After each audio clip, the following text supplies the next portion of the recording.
Daghang salamat ug aniya na sab kita sa atong kinaham nga health guide. Kumusta ang mga sugbuanon ug maayong adlaw Pinoy? Ang atong hisgutan karon mao ang almoranas o hemorrhoids. Ang reklamo nga pakapasamok sa tao sa iyang liningkuran. Ilabi na gyud sa iyang inadlaw nga panginahanglanon ug katungdanan. Makapausab sa iyang linaktan ug liningkuran. Ang tao nga mataptad niini makat-on sa pasensya ug disiplina sa iyang kaugalingon. Hantod maapil niya ang pagkontrolar sa iyang mga pagkaon.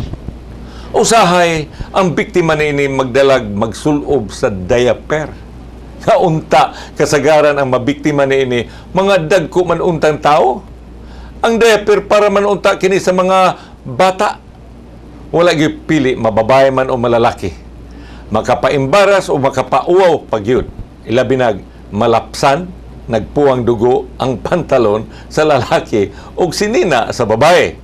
Usahay, magdadala pagyud og unlan aron ihanig sa ing lingkuranan. Mga higala atong hisgutan kuno ang almoranas o hemorrhoids. Ang hemorrhoids adto ra man gyud kini sa sa kinabus di sa ubos sa lalaki. Ato na lang LUBOT. Dito punta o sa kini ka varicose nga ning hubag o kanunay magdugo-dugo. Usahay sakit kaayo ilabi na gyud kung mo gawas o mo uplot sa lubot o ma-infected ang mga surrounding tissues. So sorry sa words kay kanusa pa madieta magkat-on, di ba? Mag-anad-anad ta kay dinhigod sa medical kinahanglan gud nga atong klaruhon kay unyag puro pasumbingay basig di na hinuon ta magsabot. Okay, atong padayonon nga bisan gani ang imong pag-utong diha sa kasilyas, kinahanglan gyud nga adunay disiplina.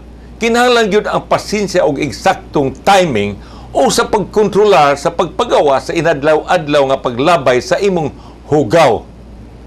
Kay kun magpasagad lang, mag-bleeding gyud ug sakit pa gyud. Usahay mukatul pagyod. Sa dayang kaut, magdugo na sab. Busa, makadisturbog, makahasol gyud sa atong inadlaw nga panginabuhi.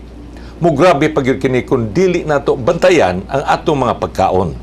Ilabi na gyud sa mga pagkaon nga makapa-irritate sa almoranas.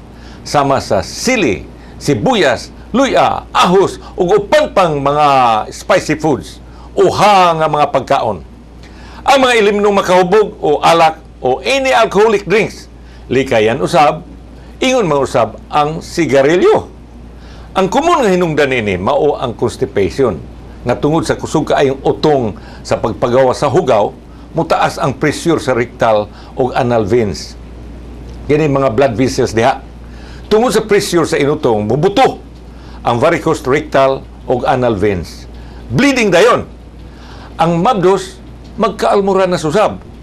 Ang almoranas mahimo usab nga timailhan sa portal hypertension, secondary to liver cirrhosis. So unsa may mga komplikasyones niining almoranas? Una, anemia. Mahitungod kini sa kusog ug kanunay nga pagdugo-dugo. Ikaduha, infection. Agian naman kini sa atong hugaw, sigurado gyud nga ma-infected kung dili nimo limpyuhan, sabunan o hugasan sa tubig, inikahuman nimog itsa sa imong hugaw. Then katulo, kini ato gitawag og prolapse hemorrhoids. Muuplot ang almoranas didto sa imong agianan. Kinahanglan nga imog yung iduot og iuli sa ilawom sa dayong panglimpyo panghugas. So unsa may imong buhaton?